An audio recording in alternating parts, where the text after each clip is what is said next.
Gadis ini terlalu polos. Pertama kali bertemu dengan pacar online. Dibawa ke hotel oleh pacarnya untuk berhubungan badan. Mereka sudah chat selama 6 bulan. Sejak berkenalan Charlie di sosmed, Charlie bilang dia hanya berumur 16 tahun. Meskipun umur tidak tua, tapi dari perkataannya terdengar sangat dewasa. Annie juga sangat menyukainya. Keduanya seperti lem tiap hari. Bahkan ketika mau tidur, Annie tidak lupa memegang HP-nya. Tapi saat perasaan mereka semakin hangat, Charlie beritahu Annie sebenarnya dia sudah berumur 20 tahun. Dia berharap Annie bisa memaafkannya. Annie merasa sudah tertipu, meskipun merasa tidak senang, tapi dia yang masih culun. Cepat ditaklukkan oleh kata-kata cinta dari Charlie. Dia masih polos berpikir bahwa Charlie mengatakan usia yang sebenarnya. Berarti dia sangat tulus terhadapnya. Pada saat itu, dia merasa Charlie mempunyai banyak kelebihan. Atas permintaan dari Charlie, dia mengirim fotonya sendiri, juga mempercantik fotonya dengan senang. Secara bertahap, berdua memutuskan untuk kencan online. Meskipun jaraknya jauh, tapi dia sama sekali tidak peduli dengan ilusi internet. Saat saling pengertian semakin dalam, isi chatnya dari hobi, kesukaan, berubah menjadi topik dewasa. Hari itu Charlie beritahu Annie lagi. Dia sebenarnya berumur 25 tahun. Kali ini telah membuat Annie terdiam. Dia bertanya kepada Charlie kenapa selalu berbohong. Tapi Charlie pandai beralasan. Dia bilang takut karena perbedaan usia Annie akan meninggalkannya. Melihat kekasih sangat menghargai dirinya sendiri, Annie malah menghiburnya. Dia memutuskan untuk bertemu Charlie tanpa sepengetahuan ortunya. Tapi siapa yang tahu saat bertemu Charlie, dia baru mengetahui, ternyata kekasihnya itu adalah paman yang berumur 40 tahun. Ini terlalu beda jauh dari apa yang diharapkan. Karena dia baru berumur 14 tahun. Dia sebenarnya ingin pergi, tapi Charlie mulai pura-pura bersedih. Dia mengusulkan untuk berjalan-jalan dengan Annie. Meskipun tidak menjadi kekasih, kita tetap bisa berteman. Annie tidak enak menolaknya. Mereka pergi ke sebuah restoran. Kedua mengobrol dengan senang. Karena dipuji terus oleh Charlie, dia mulai mengeluarkan senyumannya. Tapi dia tidak menyangka. Setelah itu, Charlie membawa dia ke sebuah hotel.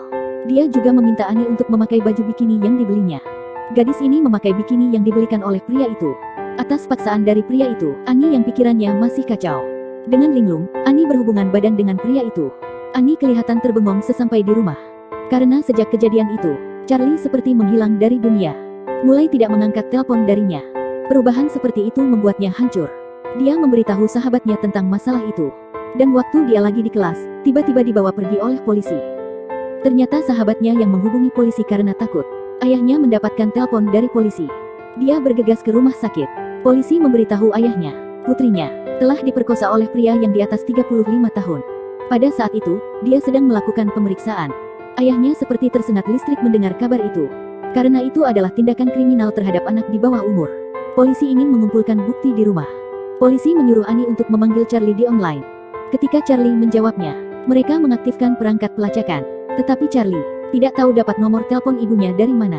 Lalu dia mengetahui ada orang di samping Annie. Dia bergegas offline setelah memarahi Annie. Pelacakan kali ini dinyatakan gagal. Hasilnya membuat ayahnya sangat sedih. Dia hampir gila. Selalu memikirkan adegan pemerkosaan putrinya.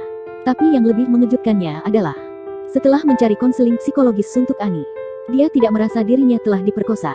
Karena mereka saling mencintai. Jadi waktu itu tidak melakukan perlawanan. Kemudian melalui pemeriksaan dari polisi, menemukan nomor telepon Charlie adalah kartu hitam. Charlie itu adalah nama palsu. Investasi menemui jalan buntu. Ayahnya harus melewati hubungan untuk mendapatkan foto-foto penjahat dengan kriminal yang serupa. Tunjukkan kepada putrinya. Tetapi Annie sangat melawan tentang hal itu.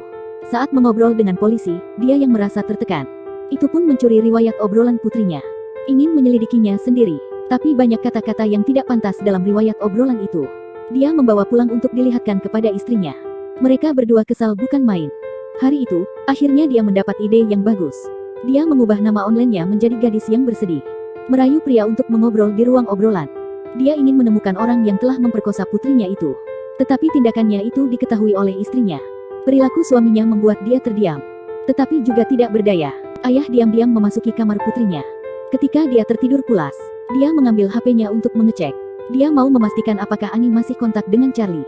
Abang Annie pulang dari liburan hari itu. Dia memohon kepada ayahnya untuk tidak memberitahukan masalah itu kepada abangnya. Tetapi waktu makan bersama keluarga, dia sangat sadar bahwa ayahnya masih memberitahukan masalah pemerkosaannya kepada abangnya. Dia bertengkar mulut dengan keluarganya. Ayahnya yang lelah pun sering melakukan kesalahan di kantor. Setelah sampai di rumah, dia menanya Annie dengan kesal. Apakah akhir-akhir ini ada kontak dengan Charlie? Konflik sengit pecah di antara ayah dan anak. Kemudian dia mendapatkan informasi dari polisi. Ada banyak orang di negara ini yang melakukan pelecehan terhadap anak di bawah umur. Para penjahat ada yang sudah bebas setelah menjalani hukuman. Ada satu yang dekat di rumahnya. Karena polisi tidak bisa diharapkan, dia memutuskan untuk melakukannya sendiri. Dia juga berhalusinasi bahwa dia membeli senjata, masuk ke rumahnya, menembak mati orang yang memperkosa putrinya itu dengan tangannya sendiri.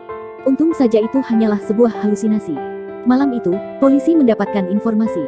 Berdasarkan analisa yang dikumpulkan dari Annie, Charlie setidaknya adalah tersangka yang telah melecehkan 3 anak gadis di bawah umur. Di antara mereka yang termuda baru berusia 12 tahun. Annie melihat foto-foto itu. Dia selalu berpikir bahwa dia dan Charlie saling menyukai. Bagi dia, masalah pelecehan itu tidak membawa luka yang besar untuk dirinya. Ketika dia mengetahui kebenarannya, akhirnya dia menyadari bahwa Charlie bilang menyukainya hanya karena untuk momen saat itu saja. Demi menenangkan emosi putrinya, ayahnya menyuruh Annie untuk kembali sekolah. Annie masih mengikuti pertandingan bola voli. Dan pada hari pertandingan, ayahnya melihat ada seorang pria yang mirip dengan orang kriminal itu sedang memotret foto-foto para gadis itu. Dia berjalan ke arahnya dengan kemarahan yang tak terkendalikan, memukul dia sampai terjatuh. Semua orang melihat mereka dengan kaget. Dan pria itu sebenarnya lagi memotret putrinya. Sekarang, masalah Annie diketahui oleh semua orang, menjadi bahan ketawa semua orang. Dia ingin minta maaf, tapi Annie berteriak kepadanya, juga membuat video, memutuskan untuk bunuh diri di toilet. Untung saja, ayah mengetahuinya tepat waktu dan membawanya ke rumah sakit. Waktu terus berlalu, orang yang melakukan pelecehan terhadap putrinya tidak berhasil ditangkap. Anna terbangun di pagi hari dan menemukan ayahnya lagi duduk di taman. Dia belum tidur semalaman. Melihat Annie menghampirinya, dia menangis dan meminta maaf kepada putrinya. Karena kesibukan sendiri yang telah mengabaikan putrinya. Dia tidak memikirkan bahwa putrinya telah dewasa, yang mempunyai harga diri dan kemandirian. Setelah putrinya terluka, dia malah tidak membimbingnya dengan tepat waktu. Dia melupakan bahwa yang dibutuhkan putrinya saat itu adalah pemulihan dan penyembuhan. Dan perilakunya telah membuat anaknya terluka untuk kedua kalinya. Dia sangat menyesal. Ini adalah pembicaraan dari hati ke hati ayah dan anak untuk pertama kalinya. Annie akhirnya mengerti ayahnya, dan memeluk ayahnya sambil menangis. Jika ayahnya bisa kembali ke awal, belum tentu bisa menyelesaikan masalah ini dengan baik. Karena anak di masa remaja merupakan tahap pembentukan karakter. Itu akan sangat membuat orang tua sakit kepala.